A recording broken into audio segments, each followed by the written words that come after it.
He hails from Philadelphia, PA, the IBF middleweight champion of the world, Bernard the Executioner Hopkins. All right, you already received your instructions in your dressing room. I want a good, clean fight. Obey my commands at all times. Above all, protect yourselves at all times. Any questions from the champion's corner? Any questions from the challenger's corner? Let's go. Yes, because he's improving. It's very, very balanced out fight. And he's a thinking man's fighter, Emmanuel. Yeah, he's becoming a complete prize fighter.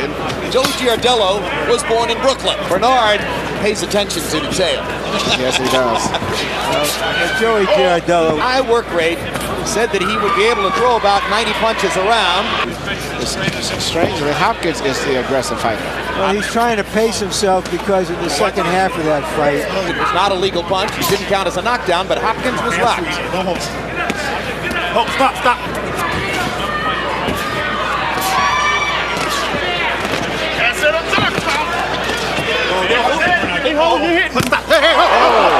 And he hits him on the break again. And Tony Weeks will tap him. I want you both in the locker room. Cut the bullshit out. Both of you. Cut the bullshit out. That's one of the official rules of boxing. Cut the bullshit. Sometimes that happens, and I think that I don't think anyone did anything purposely in that situation. It just happened without taking a point away.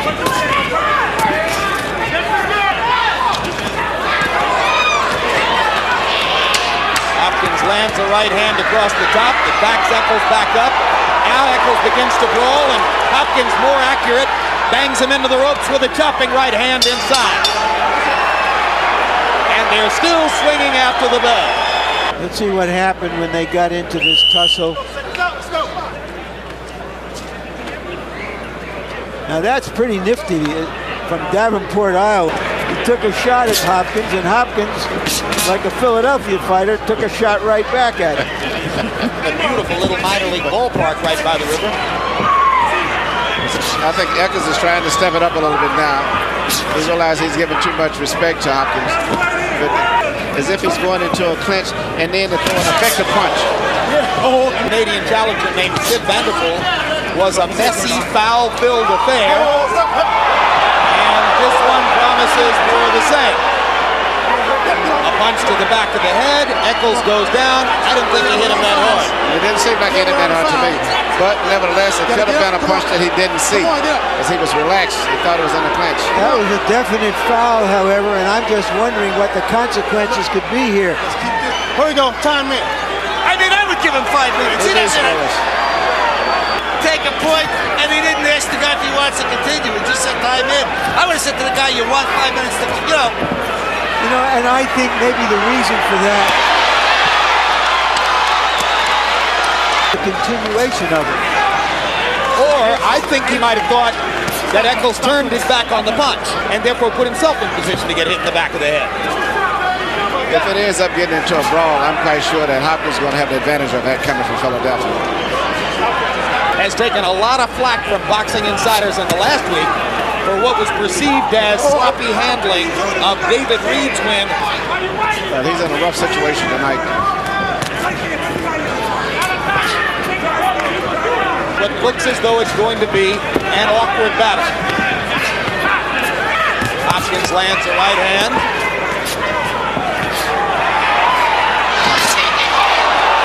Another right hand lands for Hopkins. Echols his shoulder as he leans in close to him as if he's going into a clinch, and then instead shoots a right hand. The offense. Yes. Bernard Hopkins has great experience. Could stand him in good stead. Let's take a look and see that rabbit punch and whether it was because of a, well, clearly a foul. This was not a case of Bernard Hopkins or Echols turning away from him. Hopkins so far has thrown more and landed more than Echols. But you have 2 punches in this deal, which means this fight's going to be exciting until it ends. It's not going to be any moment that either one of these guys can relax. Right hand lands for Echols. First fight, where the vast experience of Hopkins is going to be a much bigger dominating factor.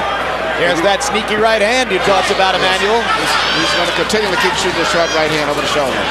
He's barely missing, but as Echols gets tired and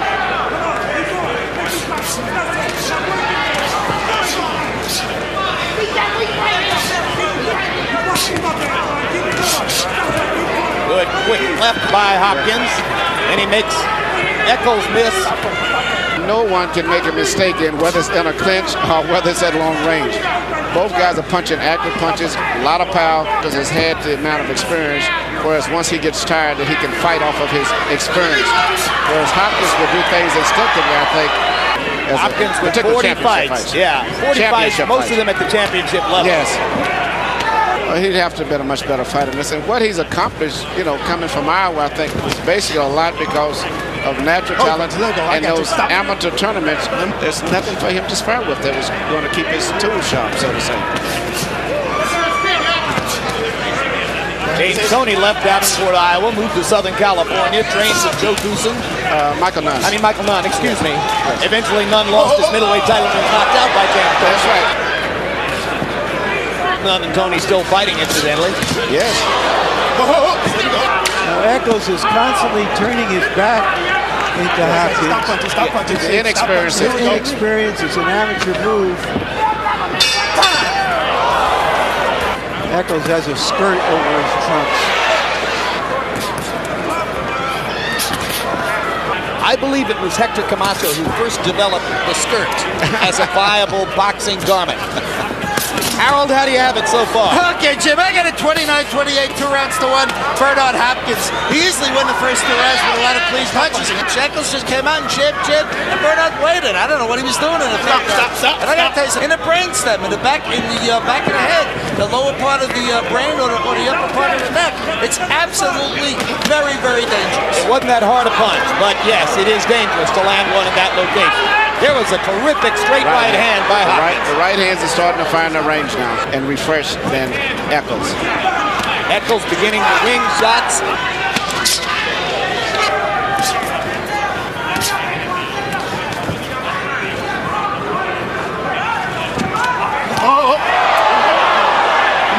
I think at this stage the referee seriously will have to look at possibly taking some points and put the advantage over the man, so there's no need to keep continually by rapid punches, but still in an amateur fashion. Out of position with what Larry accurately called amateurish ring generalship. Punches in this round. Complete control over the fight. Even though Echols is still very dangerous, he feels himself that it's just a matter of time. In some ways, if a guy is strong, and Echols is, the more awkward he is, the more dangerous he can be. That's very correct. But I think the biggest danger that Hopkins has is possibly putting himself in a position to get disqualified. When your man, Prince Nassim Hamed, body slammed Cesar Soto, was your heart in your throat? Obvious and flagrant. But the only thing that helped in that case was the fact that Soto was butting him continually.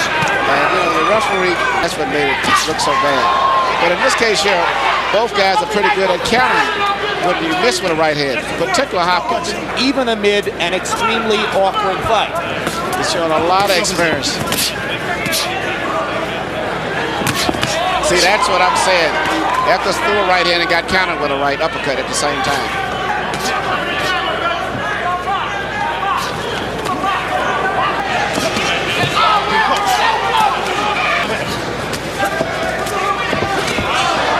Right hand, not a powerful punch, but it connects.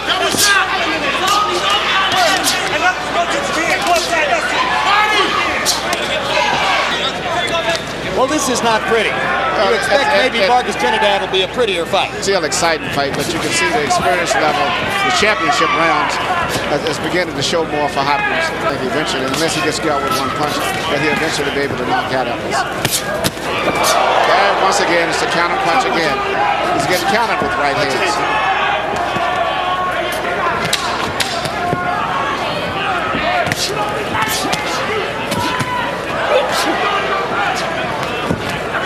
Till 12.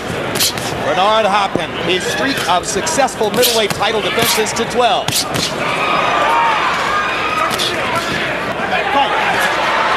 And as Echols pauses to try to talk to Tony Weeks, Hopkins hits him, and Echols retaliates by body slamming Hopkins. Echols is second, tell him, go out and foul him. And he just picked him up and dumped him. And Bernard may have a dislocated shoulder without question. And it's hard for me to imagine that he would after this. I doubt if he's going to fight anymore. And, you know, it was such a flagrant, much as we were saying with Hamed. So, 2 points right over here. Hey, Judge, 2 points over here. Listen to me. You could be disqualified too. So listen to my commands. Okay, here we go. Time in. Let's go. I wonder whether this is a little vainglorious. Look at the shoulder. We'll see some movement in the right shoulder.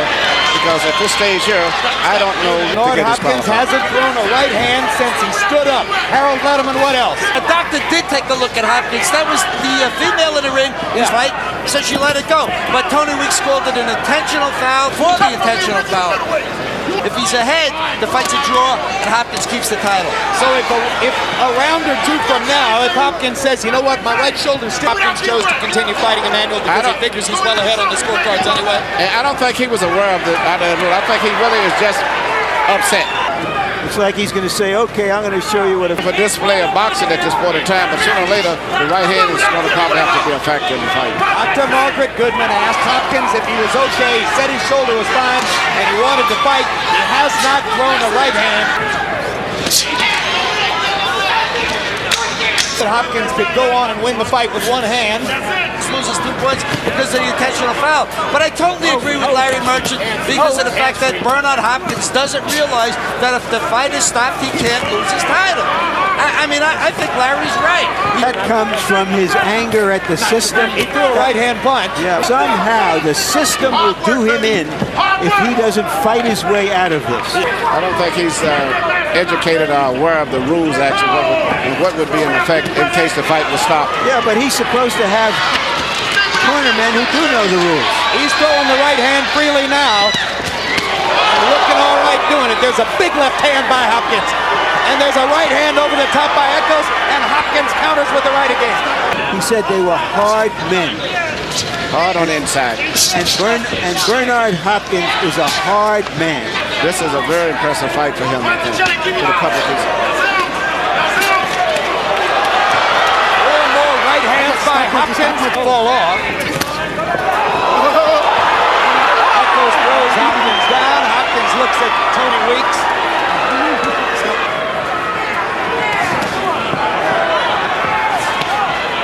Right hand lands for Echols. Good right hand.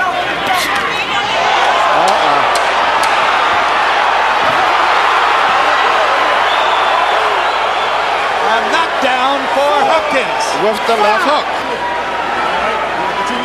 Okay, here we go.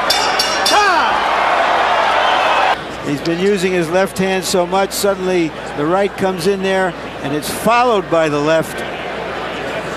Well, it started with a left hook that I think Echols had just finished an exchange. Well, and Echols was hurt, and Hopkins had the sense to jump on. I missed that. They told him to hit him in the cup. He said, you're doing a beautiful job. I'm sorry I missed that. I've never heard anything quite like that. A hard right hand by Hopkins wobbles Echols again. Bernard Hopkins is looking for a very satisfying knockout in this fight. Big right hand by Hopkins coming up from the bottom. Echols' balance is bad enough to begin with. When he gets wobbly, it looks like he's going down all the time. Well, he takes a good punch, evidently. Self.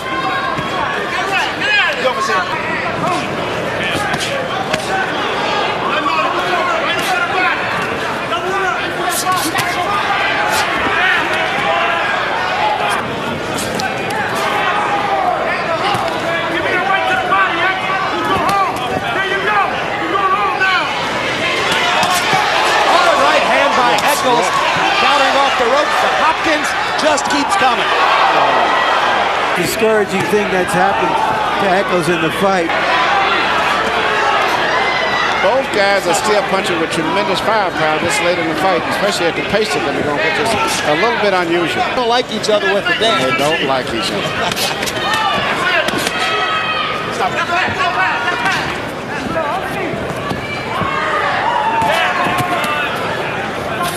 1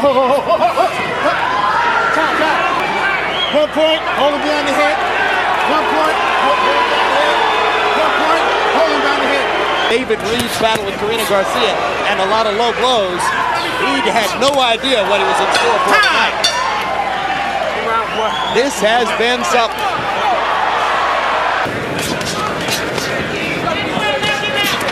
We're in control of the fight. You know, I hope that the fighter is fully aware of the fact that he's not telling him the truth. I mean, how do you believe anything the trainer's going to say if he can't tell you the truth in the middle of a fight? Specifically to do, except maybe to hit him in the cup.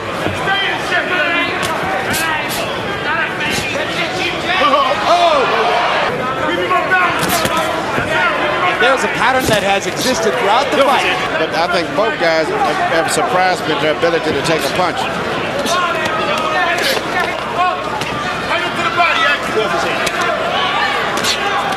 Stop punching, stop punching. Bully, Max! Bully!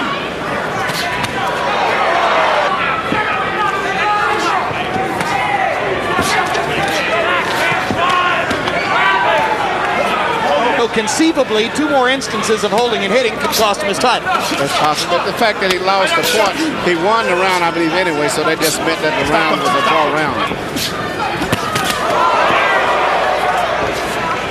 Great right hand by Hopkins landed. Echols trying to come back to the body. You better be in condition if you're going to go in against Antwun Echols, who will test you in every way. Yes, that's sure. That's for sure. Corruption. Yes, they would never have an easy fight between the two of them. This is round 10.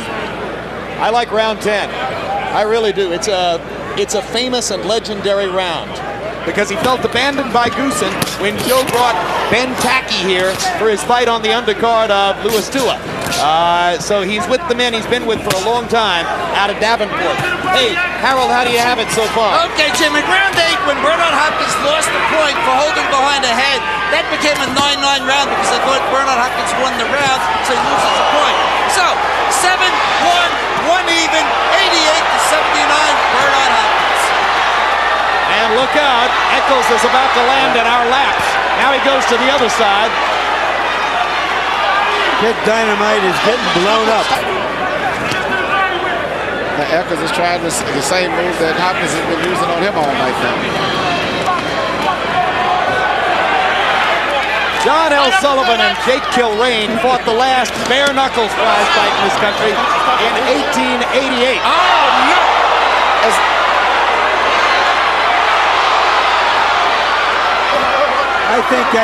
I don't think he wants to fight anymore.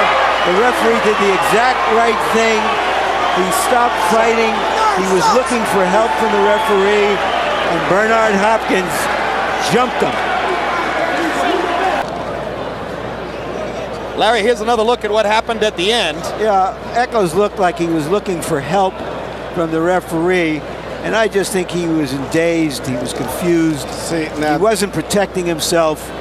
But the referee could have taken advantage of the first blow that landed and actually took points away. But there was no reason for it. He hadn't granted him timeout. Yeah, there was no timeout, no stoppage of any kind. Maybe Echols didn't know that, but it didn't look like a foul of any kind to me. No, I think Echols was looking for a way out. He was spending more time talking to the referee than he was fighting at this point in time. The winner by